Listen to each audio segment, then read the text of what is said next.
Guinness റെക്കോർഡുകളുടെ നഗരമായ ദുബായിക്ക് ഒരു Guinness record കൂടി. ലോകത്തിലെ ഏറ്റവും നീളം കൂടിയ കോഫി പെയിന്റിംഗ് ഒരുക്കിയതിനാണ് പുതിയ വേൾഡ് റെക്കോർഡ്. 14 രാജ്യങ്ങളിൽ നിന്നുള്ള 41 ആർട്ടിസ്റ്റുകൾ ചേർന്നാണ് കാപ്പി മീഡിയമായി ഉപയോഗിച്ച് ലോകത്തിലെ ഏറ്റവും നീളം കൂടിയ പെയിന്റിംഗ് ഒരുക്കിയത്. ദുബായിലെ ആർട്ട് ഫോർ യു ഗാലറിയുടെ നേതൃത്വത്തിലായിരുന്നു പരിപാടി. പ്രകൃതിയിലെ മനോഹര കാഴ്ചകളും കാപ്പി വിവിധ രാജ്യങ്ങളിൽ പ്രചാരം നേടിയതുമൊക്കെ പെയിന്റിങ്ങിന് വിഷയമായി. മലയാളിയും ആർട്ട് ഫോർ യു ഗാലറി ഫൗണ്ടറുമായ ക്യൂറേറ്റർ ജെസ്നോ ജാക്സൺ ആണ് കോഫി ആർട്ട് മാരത്തോൺ എന്ന ഗിന്നസ് വേൾഡ് റെക്കോർഡ് പെയിന്റിങ്ങിന് നേതൃത്വം നൽകിയത്. ഏറ്റവും വലിയ ലൈവ് കോഫി പെയിന്റിംഗ് സംഘടിപ്പിച്ചതിന് ജെസ്നോ ജാക്സണും ഗിന്നസ് വേൾഡ് റെക്കോർഡ് ലഭിച്ചു. 2 റെക്കോർഡ് ടൈറ്റിലാണ് നമുക്ക് റിസീവ് ചെയ്തത്.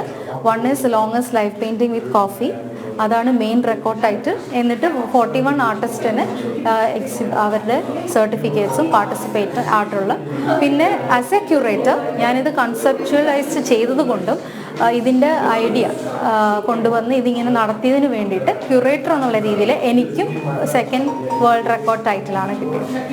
1.5 മണിക്കൂർ കൊണ്ടാണ് ഇന്ത്യ, റഷ്യ, ഫ്രാൻസ്, ഫിലിപ്പൈൻസ് തുടങ്ങിയ രാജ്യങ്ങളിൽ നിന്നുള്ള കലാകാരന്മാർ ഗിന്നസ് വേൾഡ് റെക്കോർഡ് തീർത്തത്. ജനം, ദുബായ്.